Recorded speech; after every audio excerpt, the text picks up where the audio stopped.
세금계산서의 발급 대상 거래예요. 그래서 방가로의 영수증 발급 대상 업종인데, 원래 일반 사업자는 재와 용역의 공급에 대해서 원칙적으로 부가세 세금에서 끊어야 돼요. 근데 다만 불특정 최종 소비자에게 재와 또는 용역 공급해서 세금에서 끊기 어려운 특정 재와의 용역의 공급에 대해서는 영수증을 발급할 수 있는 예외를 두고 있어요. 근데 표가 둘로 구분이 돼 있죠. 왼쪽이랑 오른쪽. 이 둘의 구분을 처음에 수험생들이 많이 혼동하시는데, 일단 큰 차이점을 먼저 말씀드리고 할게요. 일단 둘 다 영수증을 끊어도 돼요. 원래는 세금계산을 끊는 게 원칙이에요. 무조건 재와 용역의 공급에 대해선 세금계산을 끊는 게 원칙인데, 요 왼쪽과 오른쪽의 공통점은 영수증을 끊는 게 원칙이다. 끊어도 된다라고 보시면 돼요. 끊어도 된다. 근데 이제 왼쪽은 상대방이 사업자여서 세금계산서를 요구했을 때도 무조건 못 끊어요. 왼쪽은 발급 금지 업종이에요. 영수증만 끊을 수 있어요. 영수증만. 그러나 오른쪽의 기타 업종은 이제 상대방이 나 사업자야, 세금계산 줘 라고 하면 끊어야 돼요. 그래서 공통점과 차이점을 잘 구분하셔야 돼요. 아, 둘 다 세금계산을 안 끊어도 되는 게 원칙이구나. 하지만 왼쪽은 상대방이 요구해도 못 끊는구나. 오른쪽은 요구하면 끊을 수 있구나. 그 차이가 있는 거예요. 그래서 왼쪽 업종 등의 1, 2, 3, 4, 5, 6의 특징은 사업 관련성이 현저히 떨어지는 소비성 사업들이에요. 소비성 사업들. 대표적인 게 택시예요. 택시. 여객 운송 택시예요. 근데 전세버스는 또 제외되어 있죠. 전세버스는 일반 개인이 타기는 굉장히 어렵죠. 버스 자체를 하나 빌리는 건데, 사업 어떤 기업에서 뭐 출장 간다, 워크숍 간다, 전세버스 대여해서 간다, 그럼 사업 관련성이 있는 거잖아요. 매입세 공제 받아야 돼요. 세금계산 요구하면 끊어야 돼요.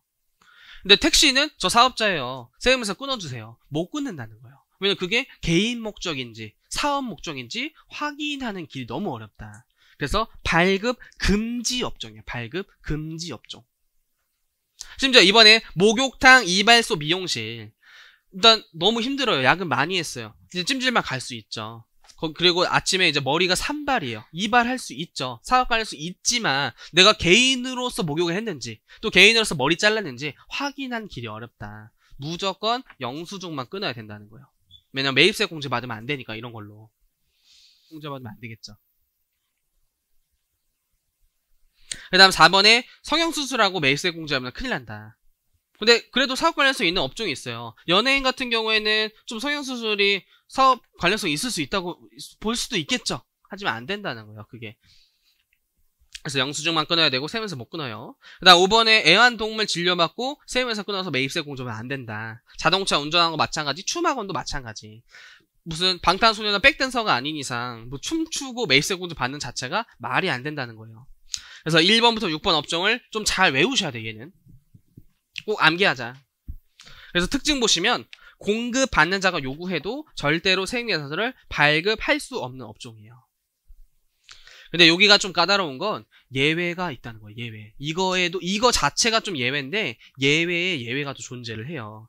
그래서 예외 보시면 위에 1번부터 6번의 업종이더라도 감가상각 자산의 공급만큼은 공급받는 자가 사업자임을 증명했을 때 세금계산서를 끊어줘야 돼요.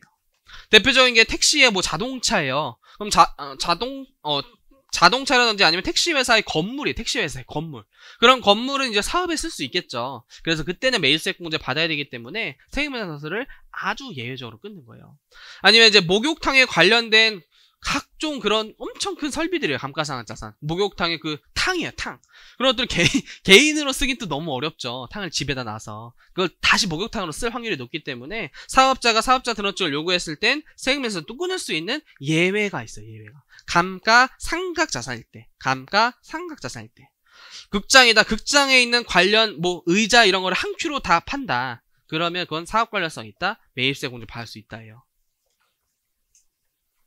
근데 오른쪽 기타 업종은 이제 주로 최종 소비자이기 때문에 영수증을, 왜냐면 세금에서 끊는 게 더 복잡하단 말이에요. 그리고 전자세에서 막 발급해야 되고 전송해야 되고. 그러니까 원칙적으로는 영수증을 끊어도 되지만 상대방이 요구했을 땐 꼭 세금에서 끊어라 라는 업종이에요.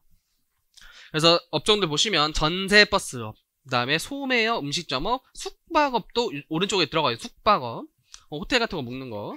그 다음에 전문직 업종들, 그 다음에 우체국 택배, 공인인서 발급업체, 뭐 이런 것들. 그래서 얘도 좀 잘 기억하시고. 근데 예외 한 가지 특례 보시면 이미 신용카드 매출전표 등을 발급한 경우에는 공급받는 자가 이중 공제 받는 것을 방지하기 위해 세금 계산서 추가로 발급이 불가능하대요. 얘는 무슨 소리냐면 뒤쪽에 사실 안 배운 내용이 하나 있지만 그래도 객관식반이니까 신용카드 매출전표가 일정한 요건을 갖추면 영수증이지만 매입세 공제 허용이 돼요. 신용카드 매출전표로 매입세 공제 받을 수 있어요. 그래서 일단 카드 결제를 했어요. 신용카드 매출전표 뚜뚜뚜 나오겠죠. 그 다음에 세무에서 또 끊어주세요. 세무에서 끊었죠. 그럼 하나의 거래에 대해서 이중 공제가 된단 말이에요. 그래서 신카 끊었으면 세무에서 끊지 말아라.